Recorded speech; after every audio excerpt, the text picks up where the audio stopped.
In this video, CAPF AC previous year paper in polity will discuss about 2012 questions. Total in this year, 16 questions were asked. So I'm starting from 2022. So this is the last year when we'll discussing. After that, I'll start for history, okay, and so on. All sections I said ki I'll discuss all the parts, okay. So that's the thing. So first question, for example, the constitutional principle of the basic structure was invented by the. So constitutional principle of basic structure. Basic structure means the parliament is having power to, okay, power to say the things ki it can change any part, okay. So any part it can change, but not the basic structure. Basic structure is specifically not mentioned in the constitution, but it is regarding ki these are the pillars of constitution. If you destroy these things, then the very structure of constitution will destroy. So it is by invention of judiciary, okay. Judiciary in different cases, interpretation of different cases mentioned about that. Next, second question is consider the following statements about parliamentary committee. So they are a subset of council of minister. No, actually parliamentary committee are different and council of ministers are different. Part of subset of council of minister is cabinet. Okay, note this. Second option, the scrutiny of legislative and constitutional amendment bills get done in these committees. Yes, actually, whole parliament cannot sit to discuss each and every things in minutely, but the committees can discuss the things because in committee less number of people are there. So managing less number of people is easy rather than managing entire house. Okay, so two is only correct. So B is the answer. Next, question number 3. Consider the following statements about Indian election. The Constitution provides that elections to the House of the People and the legislative assemblies of a state are to be held on the basis of universal adult suffrage. Yes, yes, this is correct. Means there should be all people should be constituted in electoral rolls and all should vote. Initially, 21 year was there. After that, it is done 18 years. Okay. Constitution stipulates that there will be separate electoral rolls for parliamentary and a state legislative assembly. No, actually, different role is not there. Same electoral role for parliament and a state legislature. So one is only correct. So A is the correct answer. Next, question number 4. Consider the following statements about Indian Constitution. In addition to the structure of the government, it has also concerned itself with some aspects of a desirable civil society and economy. Means it is the part of DPSP. So DPSP is there कि these issues should be desired. Means ये होने चाहिए. So it is correct. Next, through amendments in the year 1976, it has also outlined the fundamental duties of citizens along with their rights. Yes, it is multiple time repeated question. Okay, many times this question has been repeated in one form or other form. So based on Sardar Swaran Singh committee. Okay, Sardar Swaran Singh committee, this was done. So both statement are true. And now it is also a 42nd Constitutional Amendment Act.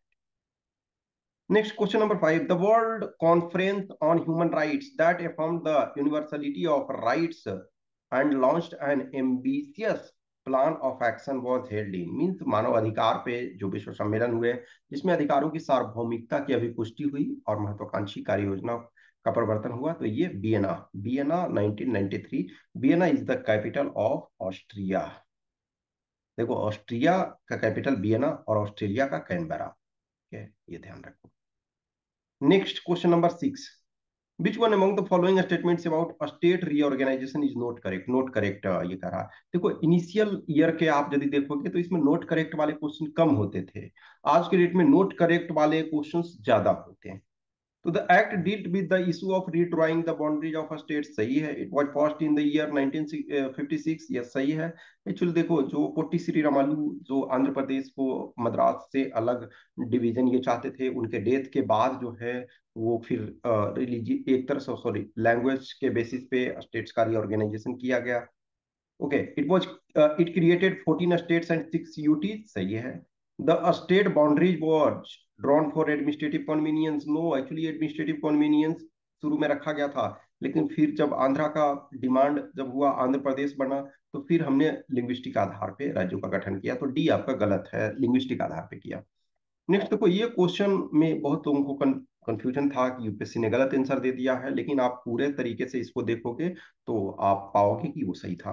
Consider the following territories which became part of India after 19 ये after 15 अगस्त 1947। देखो एक चीज ध्यान रखो कि सिक्किम आपका सबसे बाद में किया गया 1975 में, तो सिक्किम लास्ट में आएगा। तो ये दो, अब दो में ही डाउट है यहाँ पे, ये मान के चलो, या फिर कहोगे कि, अब देखो यदि first Goa Daman and Diu देखोगे तो ये क्या है, दिसंबर 1961 में, तो ये दिसंबर 1961 में। अब पौंडीचेरी, तो पौंडीचेरी का यदि आप ऐसे देखोगे तो ये शुरू में आपको मिलेगा 1954, तो इसी वजह से कंफ्यूजन कैंडिडेट्स का था कि सर ये इसमें तो 1954 मिल रहा है, लेकिन ये डी फैक्टो ये कर दिया गया कि एक तरह से भारत का वहां शासन हो गया।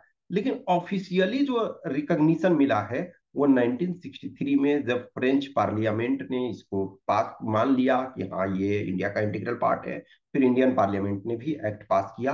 तो इस वजह से ऑफिशियल जो डेट होता है वो 1963, डिफैक्टो 1900 और 1954 में एक्सेप्ट कर लिया गया था, लेकिन ऑफिशियली जो है 1963 थी। ये आपका कंफ्यूजन है।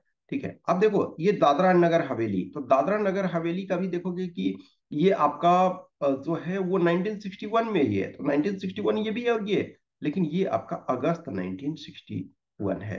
तो ये 4 सबसे पहले हो जाएगा, 4 के बाद 1 हो जाएगा, 1 के बाद 2 हो जाएगा, उसके बाद 3। तो ये आप इस डेट को लोगे तो कंफ्यूजन आपका होगा, लेकिन जब आप इस डेट को एक्चुअल ऑफिशियली ये डेट है, तो इसके अनुसार सी आपका करेक्ट आंसर है। Next question number 8, overseas citizen of India as per overseas citizenship of India scheme as operational from December 2005 shall not be entitled, ये करा नोट इंटाइटल्ड। तो multiple entry multipurpose life long visa to India, yes ये सही है। एक तरह से overseas citizen of India ये इंडियन सिटीजन नहीं है, लेकिन इंडियन ओरिजिन से ये बिलोंग करते हैं। तो ये इंडिया में ड्यूल सिटीजनशिप का कंसेप्ट नहीं है। ड्यूल सिटीजनशिप एक्सेप्शनल में है कि एक बच्चा इंडियन पेरेंट्स से पैदा हुआ, मान के चलो अमेरिका में, तो उसको अमेरिका के सिटीजनशिप बाय बर्थ मिल गया, लेकिन जब तक 18 साल पूरा नहीं करता है तब तक एक तरह से उसको इंडियन सिटीजन भी माना जाएगा। जब 18 साल हो जाएगा तो उसके बाद उसको एक चूज करना है, इंडिया का सिटीजन रहेगा या अमेरिका का सिटीजन या किसी और कंट्री का जहां ड्यूअल सिटीजनशिप का जो भी कंसेप्ट है। तो multiple entry multiple purpose life long visa, यानी कि लाइफ लॉन्ग आपको वीजा मिलता है, जब चाहो आप इंडिया में आ सकते हो, लेकिन आपके पास वोटिंग राइट नहीं है, आप हमारे इंडियन सिटीजन प्रॉपर नहीं हो। Exemption from reporting to police authorities for any length of stay in India, अब ऐसे क्या है कि आप जितने दिन के लिए, सपोज 2 मंथ्स के लिए आपका वीजा है, तो आप 2 मंथ्स रहोगे, अब फिर एक्सटेंड करना चाहोगे तो आपको प्रोसीजर फॉलो करना पड़ेगा। Next, parity with NRIs in financial economic and educational fields accept in the question of agriculture और प्लांटेशन प्रॉपर्टी। देखो एनआरआई जो हैं उनके पास मोर राइट्स हैं, और जो ओसीआई है उनके कम राइट्स हैं, तो बट बहुत सारी चीजों में ये इनके पास बराबर हैं। तो ये भी सही है कि जो एनआरआई हैं वो उनके पास अपना land, agricultural land and etcetera ये होगा, लेकिन ओसीआई के पास ये नहीं होगा। वोटिंग राइट्स इन इंडिया, नहीं, इनके पास वोटिंग राइट नहीं है ओसीआई के पास, तो ये डी आपका गलत हो गया, तो डी ही आंसर हो जाएगा। नेक्स्ट कह रहा कि question number 9, which one among the following items was not added to the concurrent list of the constitution of India under the provision of 42nd amendment act 1972। अभी देखो रेलवे जो है union में है, तो इसे एकदम इजी था, रेलवे यूनियन लिस्ट में है, तो इसमें कोई मतलब ही नहीं है, तो डी। नेक्स्ट आपका public interest litigation falls within the jurisdiction of the high courts provided certain conditions are fulfilled, which one among the following conditions is not accepted by the courts। तो देखो जो पीआईएल है, PIL का क्या मतलब है ना कि कोई दूसरा पर्सन भी एग्रीव्ड पर्सन के बिहाफ पे पब्लिक इंटरेस्ट लिटिगेशन फाइल कर सकता है, या ग्रुप ऑफ पीपल के बिहाफ पे। तो इसमें कह रहा है कि कौन सा ये एक्सेप्टेड कोर्ट का नहीं। तो public is interested in vindication of some rights, यानी कुछ अधिकारों की रक्षा करने के लिए जनसाधारण की इंटरेस्ट है, तो ये है enforcement of public duty, yes ये भी सही है। Courts can examine previous records of public servants, yes ये भी सही है। देखो पर्सनल इंजुरी और loss is an essential, no in fact हमारे पास हमें इंजुरी नहीं हुआ है तब भी हम दूसरे के बिहाफ पे पीआईएल फाइल कर सकते हैं, तो ये आपका इसेंशियल ये नहीं है, तो डी इसका करेक्ट आंसर हो जाएगा। नेक्स्ट क्वेश्चन नंबर 11 का रहा है कि the 11th schedule inserted by the 73rd Constitutional Amendment Act distributes power between a state legislature and the panchayat and list 23 items which among the following are listed in 11th schedule, यानी कि जो आपका इसमें 29 items है उसमें कौन कौन सा है। तो देखो माइनर इरिगेशन है, ये एनिमल हस्बेंड्री है, वुमेन एंड चाइल्ड डेवलपमेंट है, फायर सर्विसेज ये स्टेट गवर्नमेंट के अंतर आता है तो ये नहीं है। तो फोर जहां जहां है वो उसको आप हटा दो तो आपका आंसर बन जाता है। और कैटल पाउंड्स प्रिवेंशन और क्रुएल्टी ये भी आपका ये एक्चुअल में ये कंकरेंट लिस्ट में चीजें आती है। ओके तो ये आपका 1 2 3 होगा तो ए। Next question number 12. Consider the following statements. The Rajya Sabha is never dissolved and can be called to session any time at short notice. यह सही है, राज्यसभा परमानेंट सेशन है, परमानेंट हाउस है, तो फर्स्ट सही है। सेकंड जो आपका कह रहा कि under the constitution of India the law making powers of the two houses of the Indian parliament are symmetrical, no actually बहुत सारे कुछ चीजों में सेम है, लेकिन बहुत सारी चीजों में जैसे मनी बिल में लो, मनी बिल में इसका कोई ये नहीं है, मतलब राज्यसभा का कुछ नहीं है। ओके तो इसमें डिफरेंस बहुत सारे हैं, जैसे नो कॉन्फिडेंस मोशन आप लोकसभा में ही ला सकते हो। कुछ और चीजें हैं जैसे राज्यसभा को थोड़ा स्पेशल पावर है, कुछ चीजें हैं जिसमें दोनों का पावर है, तो ये ए हो जाएगा, सिमेट्रिकल नहीं है। ओके तो ए हो गया। नेक्स्ट का रहा question number 13। As part of framework of human rights law all human rights are, तो इंटरडिपेंडेंट है, इंटर रिलेटेड है, इंडिविजुअल है। तो ये देखो क्या है इंटरडिपेंडेंट का मतलब, क्या है एक दूसरे पे है। जैसे आप यदि देखा जाए कि हम किसी का राइट जो है वो ड्यूटी से संबंधित है, तो अब जब तक ह्यूमन राइट्स एक आदमी फॉलो कर रहा, आप सोचोगे ना कि हम सिर्फ राइट को हमको मिल जाए और दूसरे के राइट को हम देखें नहीं, तो ये नहीं पॉसिबल हो सकता। इंटर रिलेटेड है, एक दूसरे से संबंधित है। अब मान के चलो जैसे फॉर एग्जाम्पल लो, आपको राइट टू लाइफ दे दिया गया और आपको डेली पिटाई किया जाए, डेली 50 कोड़े लगाया जाए, तो उसको जीने का तो कोई मतलब नहीं है ना। या फिर आपको बोले कि आप स्वतंत्र हैं, जिधर जाइए घूमिए फिरिए, लेकिन आपको खाना नहीं दिया जाएगा, तो वो ये सारे इंटर रिलेटेड हैं कि सारे जब रहेंगे तभी वो होगा। नेक्स्ट इंडिविजुअल, वही इंडिविजुअल मतलब एक को डिवाइड करके दूसरे से नहीं देख सकते हो, तो ऑल थ्री आर करेक्ट, तो ए हो जाएगा। नेक्स्ट आपका कह रहा ये क्वेश्चन देखो थोड़ा कंफ्यूजिंग है, मतलब ये कि which of the following statements about NHRC जो है national human rights commission is are correct.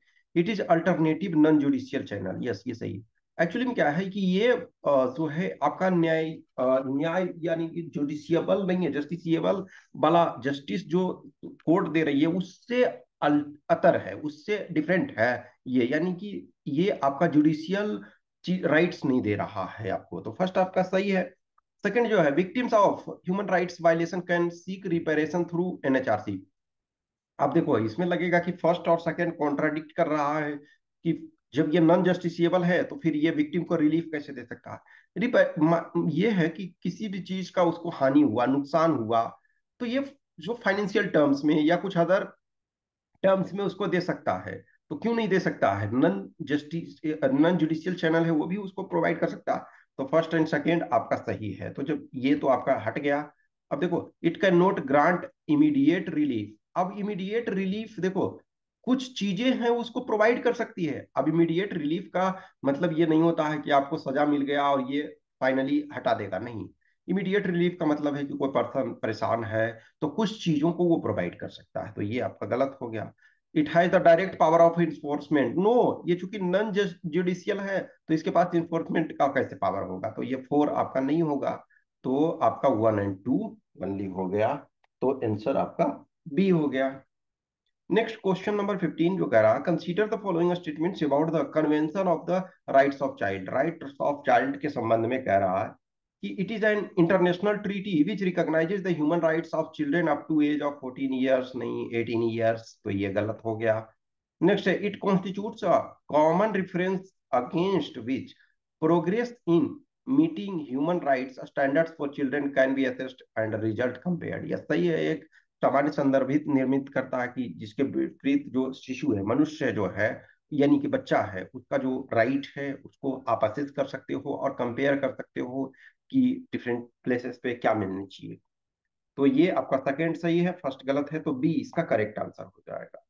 Last question इसमें, यानी कि पॉलिटी में लास्ट, चूंकि ये 2012 हम लास्ट ईयर का कर रहे थे, तो इसमें है which of the following statements about national green tribunal is are correct. तो नेशनल ग्रीन ट्रिब्यूनल आपका 2010 में ये बना।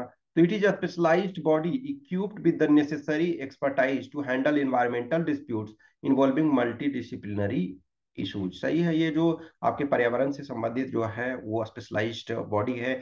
अब देखो, जो नॉर्मल कोर्ट्स हैं तो उनके पास एक्सपर्टाइज सपोज नहीं है, वो सारे केसेस को डील करते हैं, लेकिन ये स्पेशलाइज्ड कोर्ट है। तो फर्स्ट स्टेटमेंट सही हो गया। सेकंड है, the tribunal shall be bound by the procedure laid down under code of civil procedure. No, actually ये लॉ ऑफ नेचुरल जस्टिस जो है उससे प्रभावित है, उससे ये बेस्ड है। तो फर्स्ट सही है, सेकंड गलत है, तो ये आपका ए आंसर हो गया। तो इसमें टोटल 16 क्वेश्चंस थे। इस तरह से पॉलिटी का समाप्त होता है। फिर अब हम हिस्ट्री का करेंगे। कुछ भी क्वेश्चंस की भी डाउट्स होता है तो आप कमेंट बॉक्स में कमेंट करें या इस पर पे दिए हुए मैसेज कर सकते हैं। और कीप कंटिन्यू, नेक्स्ट हिस्ट्री वाला पार्ट को हम करेंगे। Okay, thank you. गजब।